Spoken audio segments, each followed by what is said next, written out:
Leitores, bem-vindos a mais uma temporada do canal Leitor 42 e essa semana vamos falar sobre Nascido do Crime.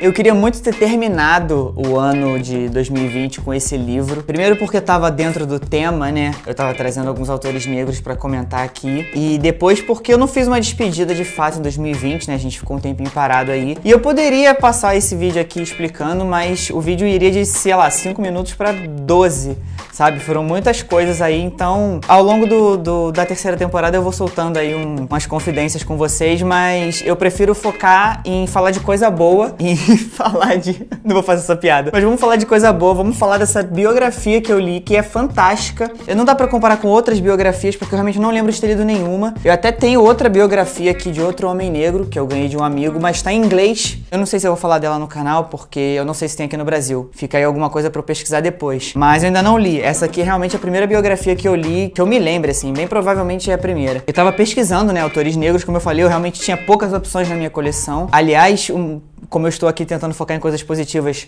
dei uma arrumada na estante, eu sei que daí não dá pra ver muita coisa, mas vou botar uma foto aqui dela bem bonitinha. Esse título, obviamente, me chamou a atenção, né? Eu já conheci o Trevor Noah, já vi stand-up dele, já vi alguns recortes de um programa dele no estilo meio que jornalístico e tudo. Ele faz um pouquinho de tudo, né? Ele mora nos Estados Unidos hoje. E esse livro fala sobre a infância dele na África do Sul, quando a miscigenação era um crime. E eu acho que dá pra perceber que ele é miscigenado pela foto dele. Antes de eu falar da sinopse dele, eu só quero contar mais uma coisa muito legal que a gente planejou nesse meio tempo aí de hiato, digamos, é que eu tô com uma parceria com uma outra página lá no Instagram de um amigo meu. Eu já comentei dele aqui de livros que ele me deu presente e tudo. Ele tava falando da minha página lá na página dele, mas quando ele começou a fazer propaganda pra mim lá, eu parei aqui. Então só tô falando dele agora, embora ele já esteja falando de mim há, sei lá, 2 meses. Que é o Coronel Mostarda. Ele fez um carro, inclusive, vou pegar com ele a foto pra botar aqui pra vocês. Ele fez um carro baseado num homem negro que fez parte da história, né? Não posso dizer que é um personagem. Uma figura histórica, né?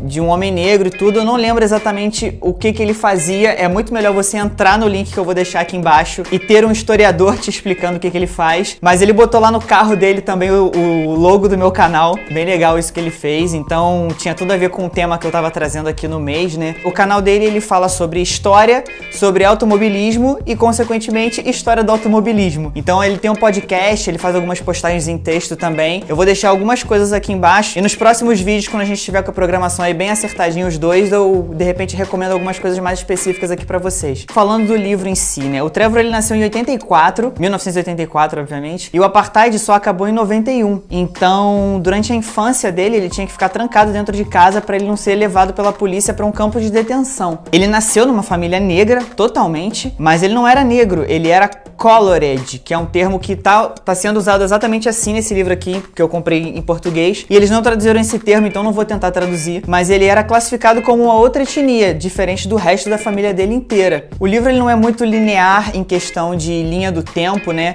Ele, na verdade, parece trabalhar um aspecto da vida dele em cada capítulo. Então ele vai e volta no tempo, assim, sem muito compromisso de estabelecer essa linha, né? Mas tem algumas coisas do início do livro que ele resgata lá no final, que é uma coisa bem comum de se fazer em stand-ups, né? Se você vê, tem stand-up dele na Netflix, se eu não me engano, e é bem comum ele e outros comediantes também, eles fazem alguma piadinha no início do show e trazem isso lá no final pra você lembrar e tudo. Só que aqui nem sempre o efeito é pra comédia. Assim, você consegue rir com esse livro, com certeza, mas ele é bem capaz de te trazer lágrimas também. Eu tava lendo ele no final do ano passado, né? E tava do lado da minha irmã e ela ficava impressionada como no mesmo capítulo, às vezes, não que ela soubesse que era o mesmo capítulo, né? Num intervalo curto de tempo, eu tava gargalhando ou tava desesperado, triste, super pra baixo, lendo o mesmo livro, lendo a mesma coisa. Então, independente das emoções que ele te trouxer, você vai se emocionar lendo esse livro, porque ele é muito intenso em todos os momentos dele, praticamente. E um aspecto muito importante da vida do Trevor é a mãe dele,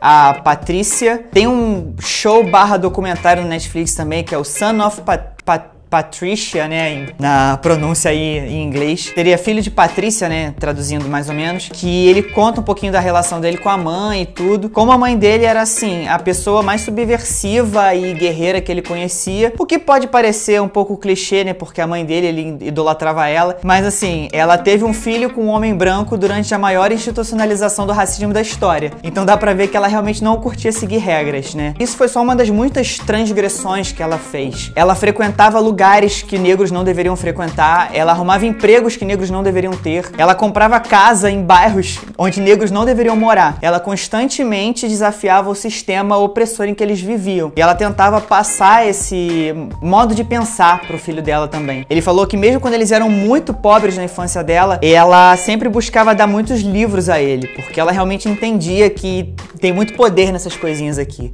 Ela entendia que ele buscar o conhecimento e expandir o máximo possível dos horizontes dele era um caminho para ele enfrentar as dificuldades que ele ia passar, ainda mais do que ela, por ser uma pessoa mestiça numa situação tão particular. E o Trevor, ele fala no livro em dado momento que a maneira como ele encontrou de combater o racismo era aprender todos os dialetos da região dele, porque ele falou que é muito mais difícil você odiar, é muito mais difícil você ser racista quando você encontra semelhanças na pessoa que você quer odiar. Então, apesar da mãe dele ser Xhosa, isso aí é a pronúncia, tá, gente? Eu vou botar até escrito aqui porque eu não faço ideia se a pronúncia tá correta, é realmente até difícil. Mas ele também falava Zulu, Afrikaner e, obviamente, mais importante de todos, o inglês. Por que que é o mais importante? Ele mesmo coloca isso, né? A Bíblia chegou na África do Sul em inglês. Então, claramente, isso significava que inglês era a língua de Jesus Cristo. Então, se você rezasse em inglês, as suas preces seriam atendidas primeiro. Aí, como Jesus era branco também, porque é assim que apareceu nos filmes, como o Trevor era meio branco, as preces dele também eram mais importantes. Então, a mãe dele fazia ele rezar em inglês para pedir proteção e saúde, etc, para a família inteira. E, às vezes, até para pessoas do bairro inteiro. Isso leva a algumas situações bem engraçadas no livro, como ele tendo que exorcizar o próprio cocô em chamas. A relação dele com a religião, assim, é bem divertida, sem ser ofensiva. E aí, em outros capítulos, ele fala de outras coisas. Por exemplo, como ele se dava bem na escola, onde ele se encaixava, porque ele chegava na escola e tinha o grupinho dos meninos negros, o grupinho dos meninos brancos, o grupinho dos meninos, acho que indianos. Eles eram, né, os grupos eram separados por etnia, isso era uma coisa culturalmente muito forte.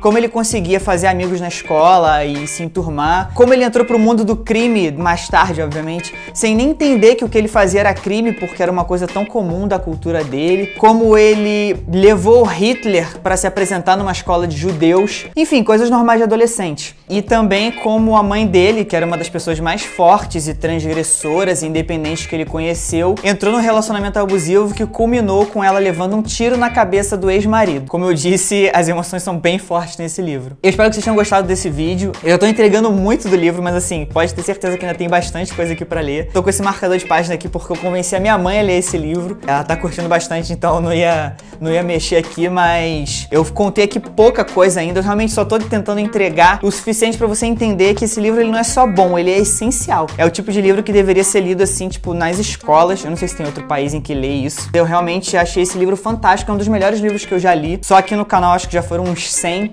né? Então, eu acho que isso não é uma declaração tão vazia assim. Era o livro perfeito pra encerrar o ano passado, mas acabou sendo o livro perfeito pra começar esse ano, então tá mais do que a maioria dos livros que eu falei aqui, recomendadíssimo. Conferindo aí nos números de inscritos no canal, eu vi que eu não perdi inscritos, eu até ganhei nesse intervalo que eu fiquei parado, então eu agradeço muito por isso. Então eu vou tentar trazer mais novidades no canal pra agradecer essa fidelidade de vocês, digamos assim. Não esquece de deixar aquele joinha, como eu sempre peço, e compartilha esse vídeo com seus amigos. A gente tá voltando, a gente já tá preparado com o vídeo de semana que vem, da outra também. Agora a gente tá mais organizado do que nunca e eu vou tentar trazer realmente coisas muito boas pra gente comentar aqui esse ano. Vocês acham que eu tô exagerando? Aqui, ó, o capítulo mais engraçado do livro.